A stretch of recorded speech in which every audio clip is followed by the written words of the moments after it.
Welcome back to Fight, Unite or Flee. In our previous episode, we spoke to Stefaans Coetzee and we learned how an orphan from the Free State turned his rage into racism, and that racism turned him into a terrorist. He became the first terrorist to be tried in the new South Africa. He's going to jail, and we're going to pick up the story there. With me in studio, as always, is Dr. Trevor Ntlhola. Trevor, after the previous episode, it's a bit of a cliffhanger, isn't it? Yeah. But I really enjoyed it. I'm looking forward to the next one. Yeah, exactly. Yeah. So, Stefaans, thank you so much for joining us again. It's like a movie. It's like a very long movie, and then you get that intermission in the middle, and the antagonist or the protagonist is in prison, and we are just so curious to see how the story unfolds. Like I said, this is not being shot in prison, so the story ends nicely. But before we get there, we need to go through prison. So you go into prison, you are still very convicted of your racist views being good, and what happens? So you can imagine that this new government, everything is black. This real arrogant white guy who thinks he's the king of the place. So the first 4 years were very difficult. I was transferred 11 times. Because prison don't solve problems, they transfer the problem. Sure. Really? And you were the problem? I was the problem, obvious. Work out. I can slur racist words and upset the prison. And so I was just transfer. So you were intentionally doing that? Remember, it's part of my behavior.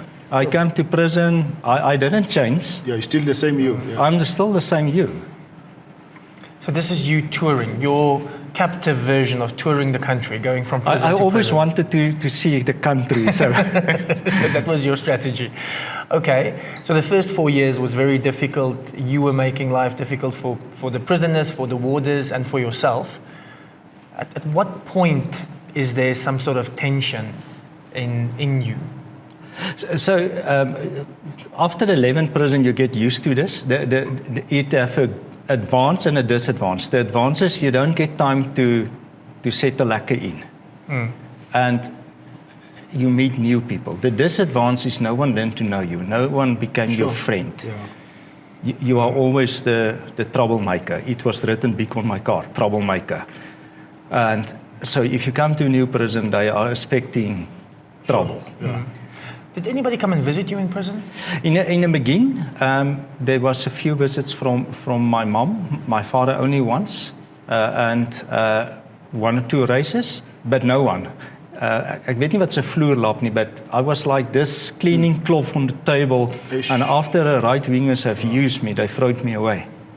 So you expected these people to come and pay homage to just what you've done to the cause, and there you are by yourself. Just acknowledge you. No one visit your family, no one visit you, and everyone say, and I used to say, hulle say the general stuur groete, dan sê ek, you cannot go with the groete to the shop, you can buy nothing with it. The people praise you, but they are not there for you. It's like, I used to, Cliffy taught me there's 3 people. You get fighters, then you get baksteenskieters, it's people who only blow up buildings, and then you get the vlagzwaaiers. And it was them. They will wave the flag, I'm a racist, but they are not there supporting you. Yeah. It's the same people who will stand at Paul Creer's monument and say, please don't move it or don't paint it, but they will not clean the graveyard where the heroes were killed. They will not visit and support the people who fight it for what they believe in. It's like two-faced. Did you become disillusioned at any point? So I became to resent my own people for standing and saying things. Yeah, and then they don't do them. And they don't do them. And small things happen that little bit confused me. For once I was transferred to PE and for a court case, and if you miss lunch, you miss lunch. And a black man sent me food. And the thing I remember about it, there was a Swiss roll. He didn't give me bread or pap, he gave me decent food. Ek meen 'n Swiss roll. Ek meen So this is a black guy who gives you food? Yeah. Why was he doing that? Precisely. Yeah. And then I thought, the enemy, they understand something about Ubuntu that I need to learn. And then there was a point in my life that Did you eat the food? Sorry to interrupt. No, I eat it. And this is after, 5 years of prison? Yeah. Wow, yeah. And then I was confused. I was really confused that things that I were brought up is not the way Africans really love me. And I remember that time I told the Israel Vision pastor, please don't visit me anymore. So the Israel Vision pastor, the racist theology pastor at this stage, still came to visit you and minister to you in prison. Yeah. And obviously feed your racist theology. Yeah. And now you're having this experience with a good black Samaritan. Not him, a lot of them. Remember, the moment you sleep in a community cell with 60 people that's supposed to be your enemy, they love you, they care for you, they don't rob you, they don't rape you, they don't kill you. You are starting to see something different. Yeah. And then you start realizing what you were taught is a lie. Yeah. You are learning that the church were lying for you when they said only white people can go to church. Yeah. Sure. So I want to ask, do you know, how did you get to know this black guy who brought you food? I never knew his face. It's just the member told me, and he made the point, he told me it's a black person. But remember, I was only there for a small time for attending a court case. But in the other prisons, I really mixed with them. And one of the guys, after my release, we became very good friends because they challenged me on what I believe. In Pretoria, my section head was very clever. He was a black guy, he was very racist, and then he told me, tell me a little bit about what you believe. I wanted to understand you. But he made me a cleaner. This black guy? Yeah. This black guy. So I clean the office and the floor, and then I can change books because I'm a bookworm. And then one day he borrowed me a book, Who Moved My Cheese? But it's a very thin book. Yeah, it's a thin book, yeah. And then I didn't want to read it. I mean, serious. I like Killing and Tom Clancy and Wilbur Smith and thick books. Serious books. Serious books. And now we come with this Poppenkies because they draw on it. But I knew if I didn't finish the book, he will question me about it. But while I was reading it, I realized that's the white man's problem. The apartheid were our cheese. And suddenly it were moved. It keeps moving, yeah. And we didn't know how to adopt. We didn't know how to... We don't exist. Remember, this was our identity. Yeah. I want to keep coming to this. Before you do that, Trevor, sure. Before you move my cheese, I know that there's this fascinating encounter that you have in prison with Eugene the Cook, Prime Evil. The Prime Evil, and that Eugene the Cook helped you on your path towards forgiveness. After the break, you're going to tell us a little bit more about that. Sure. You sure? Sure. Yeah, man, you sure? Yes, I am sure. Look at this thing. It's presidential. What if we get caught, man? Nobody gets caught in South Africa, man. That's true. Now lift.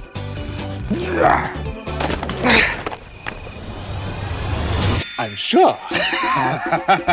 Don't just be sure. Be sure. King Price in sure.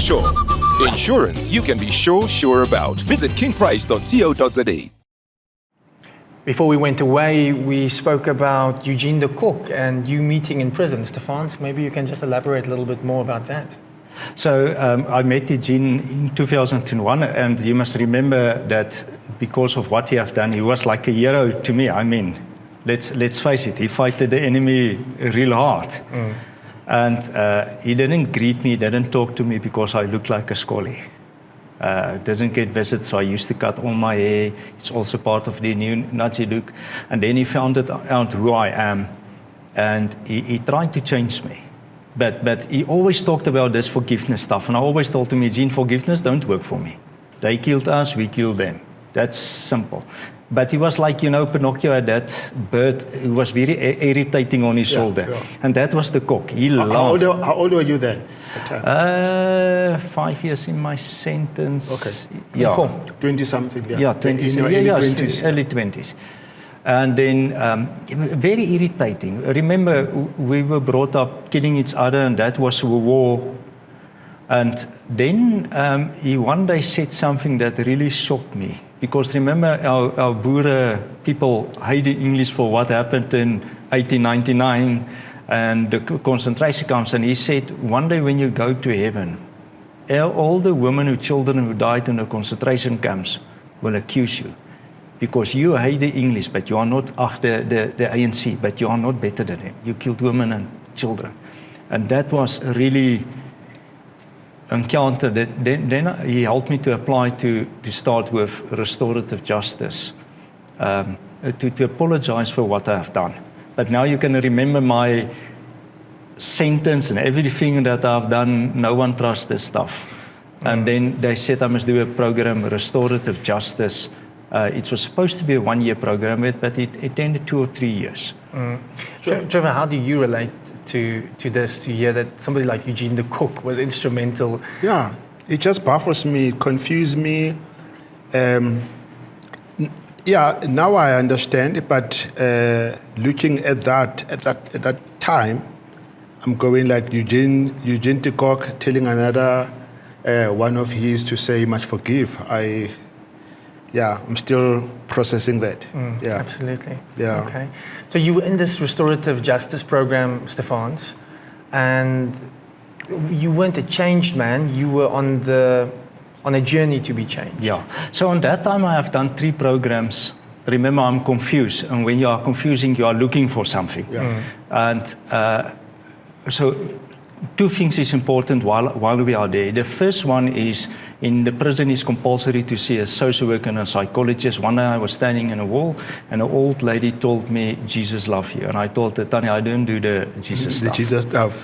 And then later on, I had visited one day. She gave me a Christian booklet, Our Daily Bread. I threw it in a dustbin and told her, "Tanya, I told you I don't do the Christian stuff, but in strong Afrikaans, because remember, I want to hurt her." And when I went to a restorative justice, it was this lady. Sure. The same lady. And she told, "Look here, for restorative justice is a Christian program because forgiveness is based on the Bible. So when we come in, we will pray, and when we finish, we will..." And I told her, "Tanya, you are looking up for me now. Now you know that I don't do this Christian stuff. When you pray, I will wait outside, and when you are finished, I will come in." But during this program, I told you I was doing 3 programs. There was a questions we must draw an apple with 8 worms. And on that time, I could have mentioned my mom, my dad, and everyone like I used to blame. But that day, I realized the only problem in the life of Stefaans Coetzee is Stefaans Coetzee. Wow. It's not what is happening to you, it's how you respond to it. They say if you want to change the world, change the man in the mirror. I needed to change. We had a fingerboard, I painted it white and wrote on it, "Change start here," and I put it in front of our unit, not meaning change start the prison, change start here. And from that day, I constantly started to work on myself. I had a low self-esteem. I had a lot of things that were wrong that I wanted to change. So at which point do you reach out to some of the victims of the bombing? So that is in 2002. But remember, you must first clean your heart. Because the first time I started with this thing, I only wanted to apologize for the children. But then it means that you don't regret what you have done.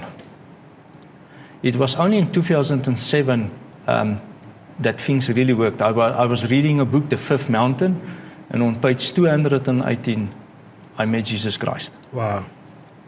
And now you sit with these racists who strongly believe for all these years this stuff, and after I gave my heart to the Lord, there's one question I need to answer. If I die tonight and I go to heaven, will there be some board like in apartheid, whites only? If that board is there, I didn't sin and I don't need to do this Christian stuff. But deep down in my heart, like all of us, we know that God is a God of love. God is a God of all of us. I know that racism is a sin. And then I asked Eugene for a Bible, and he gave me a Bible. And if you read Eugene the cook. So he's got a Bible. He had the a Bible. Gideon's Bible. Eugene the cook. And then I started at Matthew's, because you know it's the easier books in the Bible until you go to Matthew 5, verse 23 and 24. The verse say, if you take your offering to the altar and you remember that your brother have something against you, not you against him, Vice versa, him against you, you must leave your offering and go peace. And I knew there's a lot of black people who hated me. I knew that Worcester were angry. And I knew that I must apologize for women, men, and children. And that was the big thing. And you wrote them? Did you write them? How did it... So we went to the apply to the court, the program, the prison said they cannot help. How do we find bomb victims? And so it's a long process, and then it obviously the 4 people who died as victims, and then the prison decided everyone who was in hospital. That wasn't something that we touched on. So 4 people died. Yeah. And how many people were severely wounded? Do we have numbers? So 4 people died on the scenes, meaning during the day. And then you said 3 children died. 3 children, and later another 2 people. So it was 6 people, and then 67 people were injured. Now, the 67 people that is injured are only counted the people who were going to hospital. The people who were actually... Hospitalized. Yeah, because you can count yeah. But you must remember, a bomb attack is a public deed. It's something against the community. Yeah. And if we can fast forward, so I did write a few letters. I remember when they sent it someone for the Kulumani group, and I was suspecting this big ANC guy, old and grey, and he was suspecting this white Afrikaner, and both of us is the same age, and we wanted to feel each other, and he also wanted to test me. And then he said, no, this is the real deal. Okay. And one of the bigger miracles, probably of our wonderful history, is when those victims come with a train to Pretoria Station to meet you. I've heard it termed the Grace train. The peace train. The peace train, and I would love to hear about that after the break. In 2013, a train dubbed the Peace Train of more than 50 victims of the Worcester bombing came up to Pretoria to meet Stefaans. What was that like? So you can imagine that was the day I was the most afraid in my life. Sure. Not for physical harm, to face for what you have done. I'm married and I have children. It's so difficult to go back to say you are sorry. Imagine with a mother who don't have a child, a child who don't have a father, people working with scars, and here you need to face them. Everything alone. Remember, you were a group, and suddenly you are alone. Yourself, and you need to Once again, how old were you then? Yes, it's difficult on the age, but minus 11. Yeah, minus 11. I think I was in my 30s. Yeah, 36. Yeah. Okay. So what was important is that the victims needed to express how they truly feel, because you cannot ask for forgiveness if you don't know what you have done wrong. Yeah. And then you must remember, I'm ready. They are not ready. Some of them is anger, some of them already forgave me, and some of them didn't make an opinion, and some of them don't want to forgive me. And that's important to acknowledge that. So what was their reaction? With that one, I was very lucky that each one forgave me. But after that, remember, there were 6 more VODs, victor-offender dialogue, and the biggest one was in Worcester with more than 1,000 people. Because remember what I said, the bomb is a public deed. Yeah. The community were affected. We were building a new nation, and I was damaging it. And there was one lady who said that she wants to express how I feel. I killed a sister, and she said, I hate you with a passion. But she didn't say something I didn't know.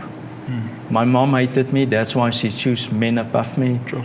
My father hated me, that's why he loved alcohol more than me. And I hated myself.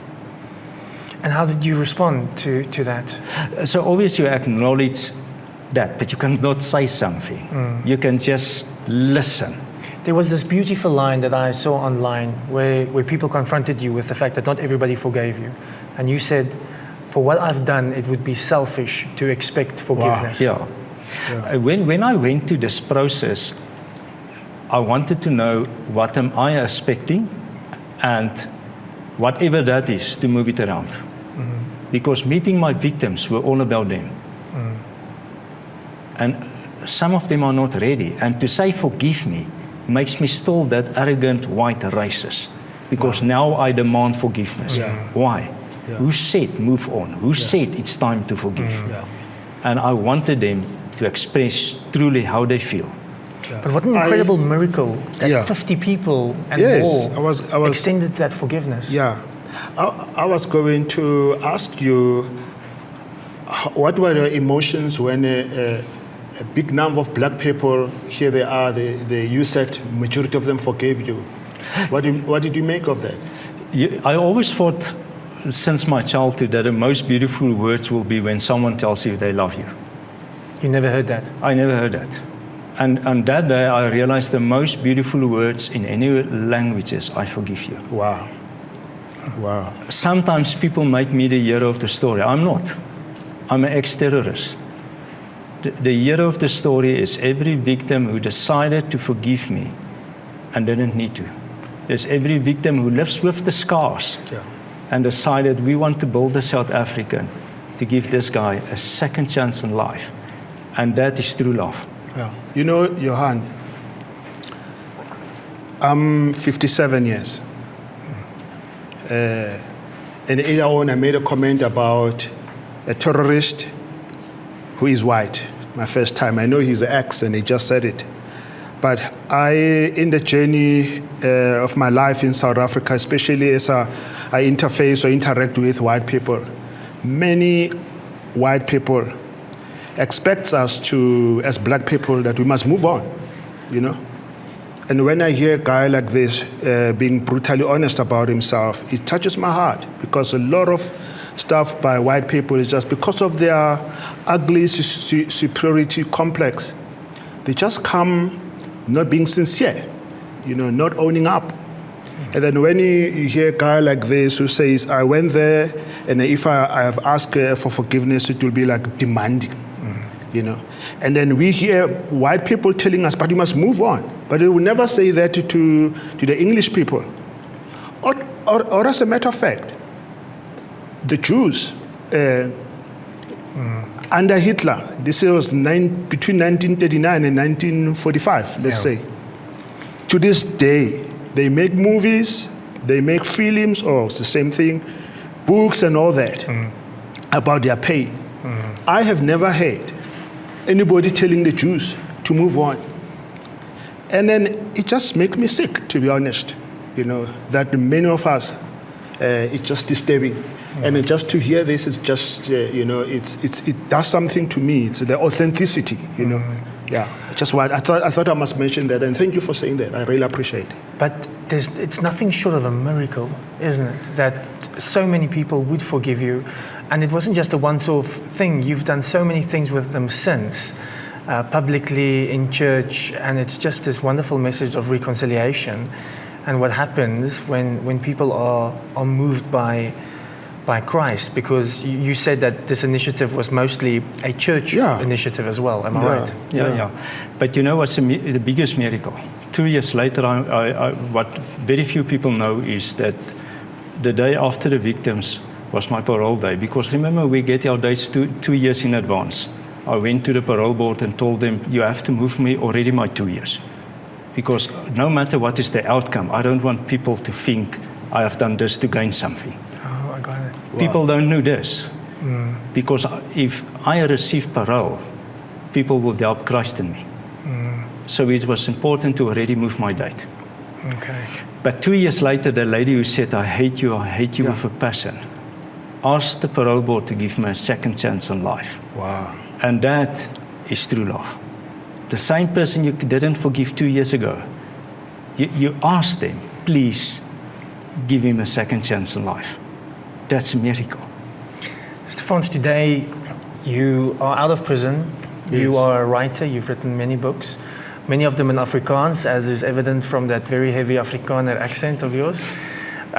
Also known as the most handsome, attractive accent in the world, Trevor. He's Afrikaner accent. and you are a pastor, you minister all over the place, you've got lots of social work, social projects, and we would love to have you back to learn more about that.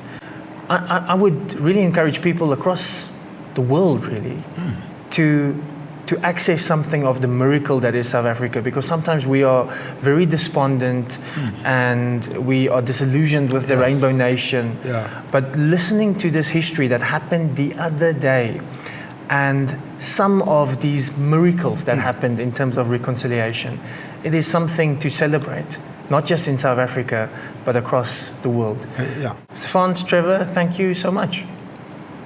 Thank you so much. I just want to say the story of Stefaans Coetzee and the story of Worcester is a reminder to all of us how far South Africans move. It's a miracle that the black people in '94 didn't kill us.